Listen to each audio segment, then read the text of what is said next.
Understanding non-self. Why your anger at others is just a mirror.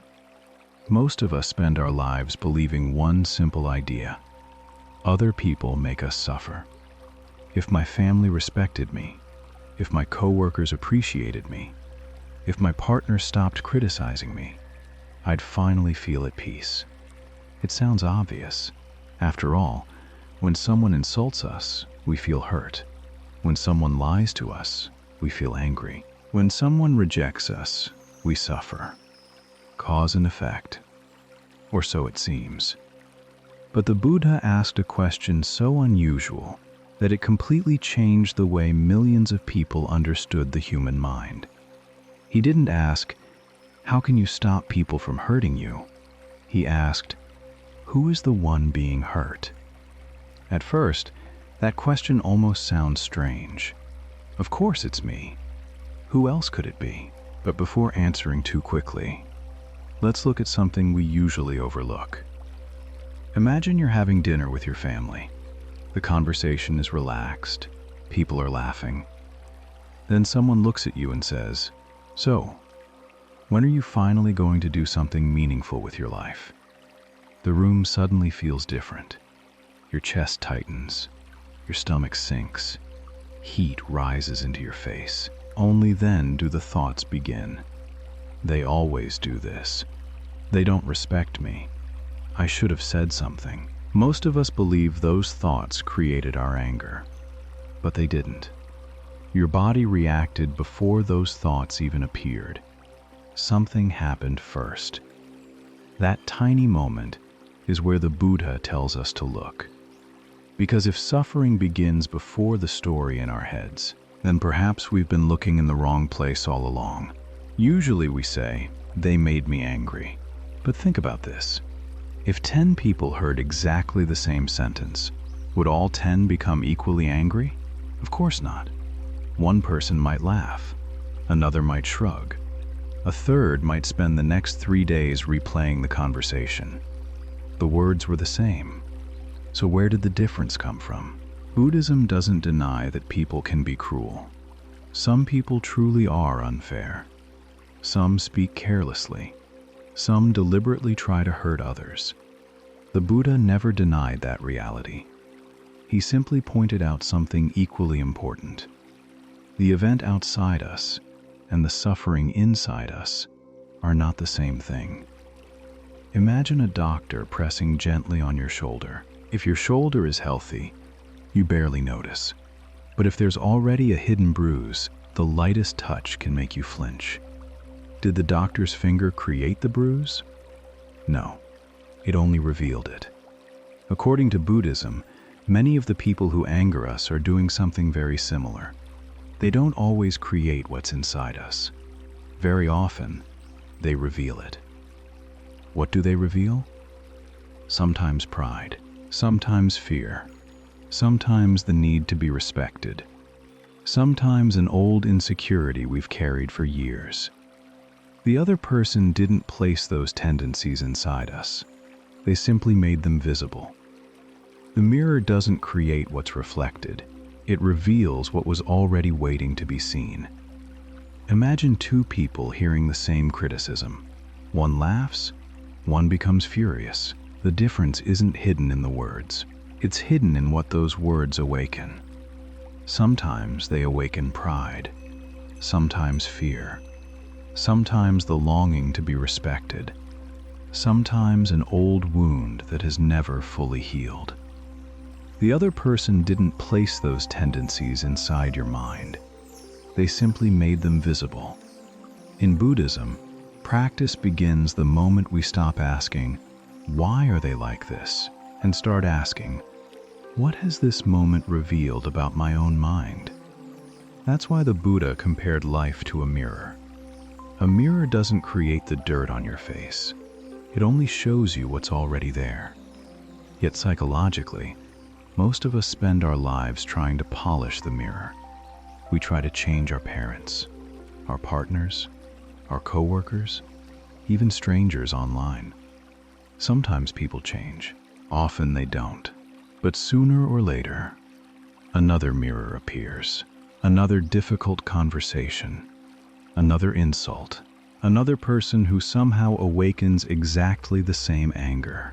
Why does the pattern keep repeating? This is where the Buddha's investigation truly begins. Not with the other person, not even with anger itself, but with a much deeper question. When you say, "they hurt me," who exactly is this me that feels hurt? The answer to that question became one of the deepest teachings in all of Buddhism, the teaching of non-self. And strangely enough, understanding it doesn't begin with philosophy. It begins by watching a single moment, the moment anger is born. To answer the question, who is being hurt, we first need to understand something even simpler. What actually happens in the few seconds before anger appears? Most of us assume it's obvious. Someone insults us, we get angry, end of story. But the Buddha saw something much more subtle. He saw that anger isn't a single event, it's a process. And like any process, it unfolds one step at a time. Let's go back to the family dinner. Your relative says, "So, when are you finally going to do something meaningful with your life?" Pause the scene. Right there. Before anger, before arguing, before defending yourself. What's the very first thing that happened? Sound reached your ears. Nothing more. The Buddha called this phassa, or contact. It simply means that one of your senses has come into contact with the world. A sound touches the ear, a sight touches the eye, a smell touches the nose, a thought touches the mind. That's all. Notice what hasn't happened yet. There is still no anger, no resentment, no suffering, just contact. Then something changes. Almost instantly, your body responds. Your chest tightens. Your stomach feels heavy. Your breathing changes. Before you've decided what the words mean, your body already experiences them as pleasant, unpleasant, or neutral. The Buddha called this Vedana. It's often translated as feeling, but not emotion. Think of Vedana as the mind's first impression of an experience. Comfortable, uncomfortable, or neither. That's all. This happens so quickly that most of us never notice it. We jump straight from hearing the words to believing they made me angry. But something important happened in between. An unpleasant feeling appeared. And then, the mind did what it has been trained to do for years. It started telling a story. They always look down on me. They think I'm a failure. I need to defend myself. This is the moment where the mind begins clinging. It clings to an image, a belief, an expectation, sometimes even an idea of who we are. From that clinging, anger grows. Notice something interesting. The unpleasant feeling lasted only a moment. The story can last for days. The conversation might be over in 30 seconds, yet you can replay it all week. Not because the words are still being spoken, but because the mind keeps speaking them. This is why the Buddha paid so much attention to that tiny gap between feeling and reaction, because that's where freedom first becomes possible. Now another question appears. If the unpleasant feeling comes before the story, why does the story always become so personal? Why doesn't the mind simply think, "Those were unpleasant words"? Why does it immediately think, "They attacked me, they disrespected me, they embarrassed me"? Who is this me that suddenly needs protection? That question takes us one step closer to understanding non-self. Because before we can discover who we really are, we first have to examine the identity we've been defending all along. The Buddha noticed something remarkable. An unpleasant feeling by itself doesn't automatically become anger. Something else happens first. The mind quietly says, "No, this shouldn't be happening." They shouldn't talk to me like that. I shouldn't be treated this way. Almost immediately, the mind begins pulling experience in two directions. It wants to hold on to what's pleasant and push away what's unpleasant. Sometimes, that resistance also takes the form of protecting an image of who we believe we are. That tiny movement of resistance is what Buddhism calls dosa. Most people translate dosa as anger, but anger is only its final expression. Dosa begins much earlier. It begins the moment the mind pushes against reality. Think about it. Your relative has already spoken. The words are over. Nothing you think can make them unsay those words. Yet the mind immediately argues with what has already happened. They shouldn't have said it. They had no right. This isn't fair. Maybe they're right. Maybe they really shouldn't have. But notice something. Reality has already moved on. The only place the argument is still happening is inside your own mind. This doesn't mean Buddhism asks you to tolerate bad behavior. If someone is abusive, set boundaries, walk away, protect yourself. Wisdom is not passivity. The Buddha never taught people to become doormats. He taught them to see clearly before reacting. Those are very different things. Imagine your roof starts leaking during a storm. You don't waste an hour shouting at the rain. You first recognize the roof is leaking. Then you fix it. That's wisdom. But if you spend the next hour insisting, this shouldn't be happening, the roof keeps leaking while your suffering grows. Many of our emotional lives follow the same pattern. The event hurts. Then resistance multiplies the hurt. The Buddha compared this to being struck by two arrows. The first arrow is unavoidable. Pain, loss, criticism, rejection. Every human being experiences them. The second arrow is the one we shoot ourselves. This shouldn't be happening. Why me? I can't accept this. Very often, the second arrow hurts far more than the first. Now let's return to the family dinner one last time. The words are spoken. An unpleasant feeling appears. Resistance begins. Then, almost immediately, another thought arrives. They insulted me. Notice how quickly that word appears. Me. It feels obvious. So obvious that we almost never question it. But the Buddha did. Because the moment the mind says, they attacked me, it has already assumed there is a solid me standing there to be attacked. Is that assumption actually true? Or has the mind accepted it without ever looking closely? This is where the Buddha's teaching takes an unexpected turn.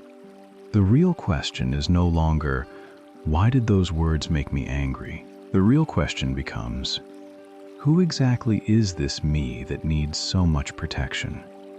Everything we've explored so far has been preparing us for that investigation. Because if we discover that the self we've been defending isn't what we thought it was, then the mirror was never showing us our enemies. It was showing us the identity we were afraid to lose. One day, a wealthy Brahmin went to confront the Buddha. He had heard people praising this wandering teacher everywhere they went. They spoke of his wisdom, his compassion, his peace. The Brahmin couldn't understand it, so he decided to humiliate the Buddha in public.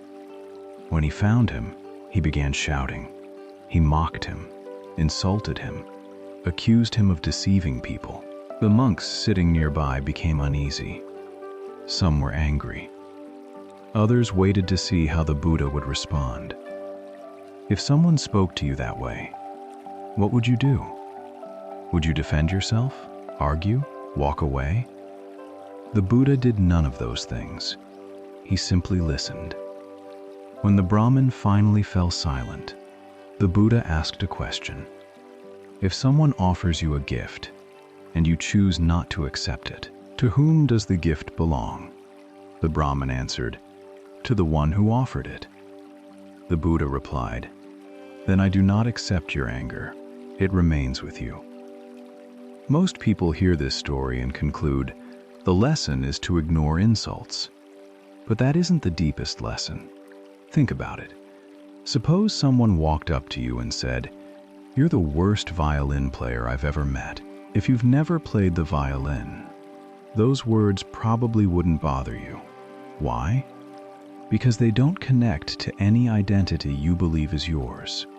Now imagine someone criticizes your intelligence, your career, your parenting, your appearance. Suddenly it hurts. The words themselves didn't change. What changed was the part of you they touched. This is the key. An insult only becomes deeply painful when it finds an identity that says, "That's me."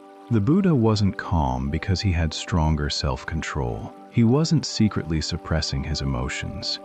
He wasn't pretending the insults didn't exist.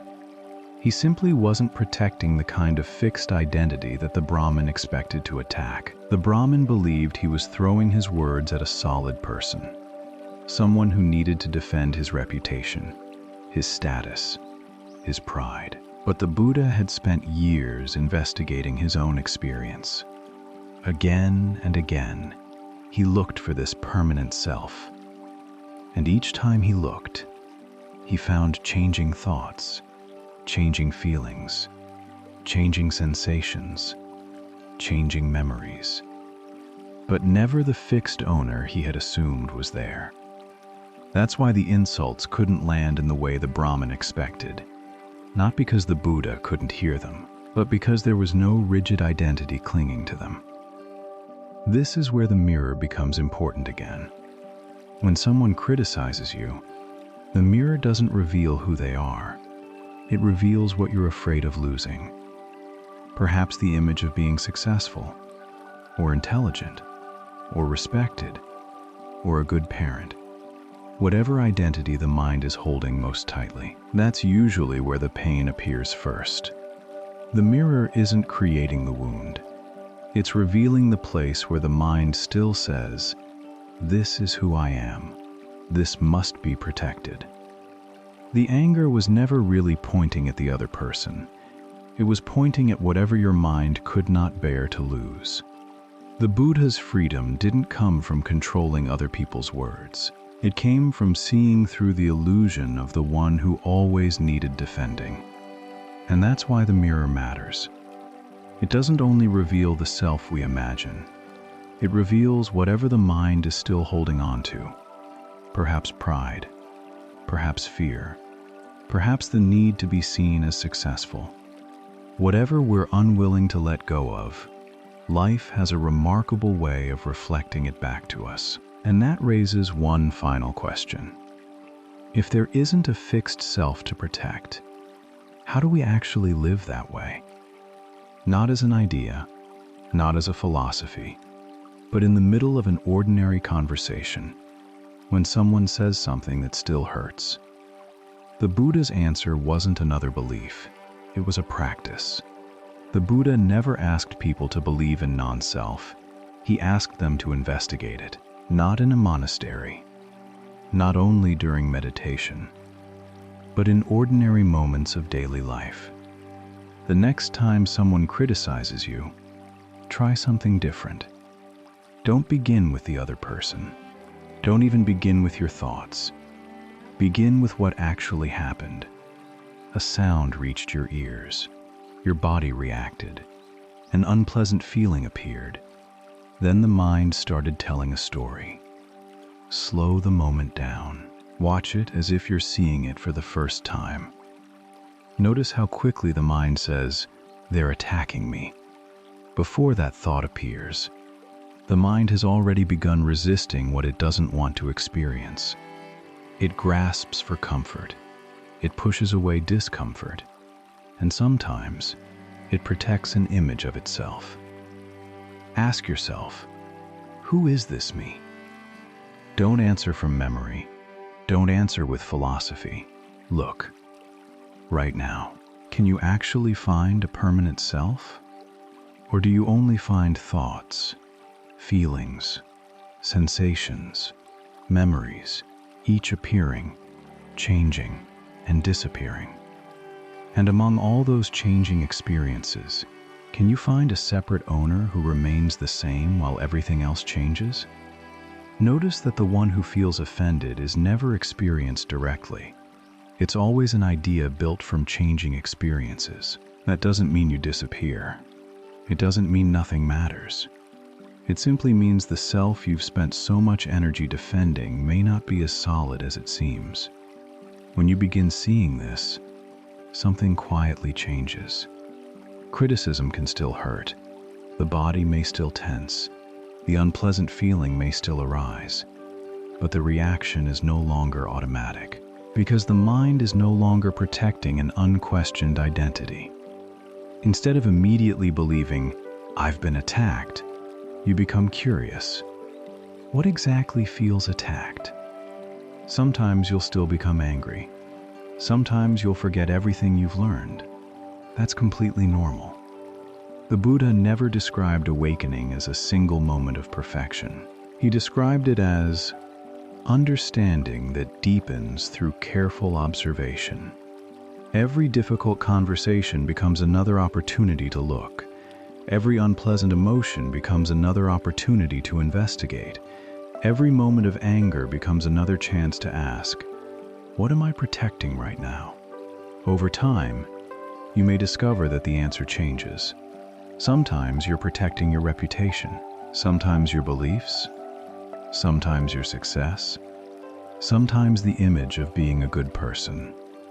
And sometimes, there's nothing there except a habit that has been repeated for so many years it feels like a permanent self.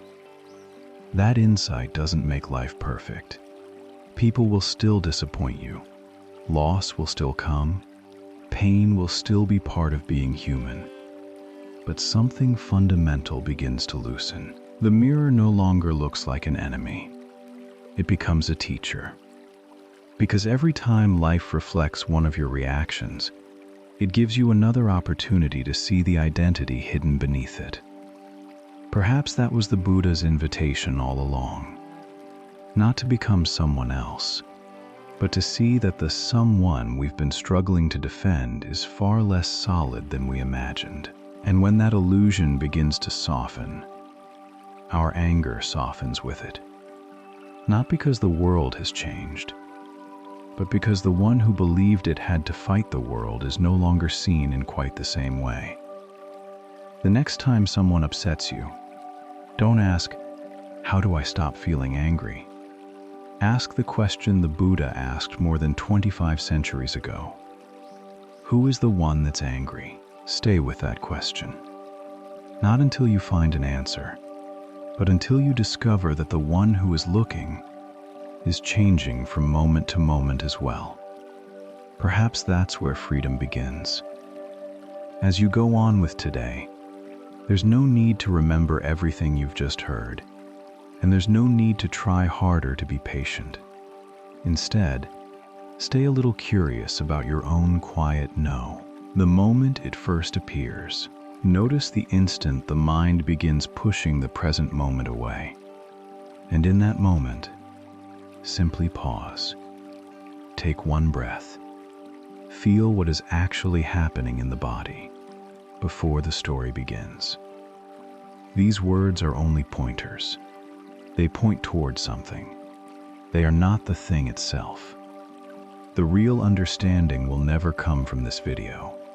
It comes from what you notice for yourself, in your own experience, perhaps in your very next conversation, perhaps with your very next breath. That's an investigation worth continuing, long after this video ends.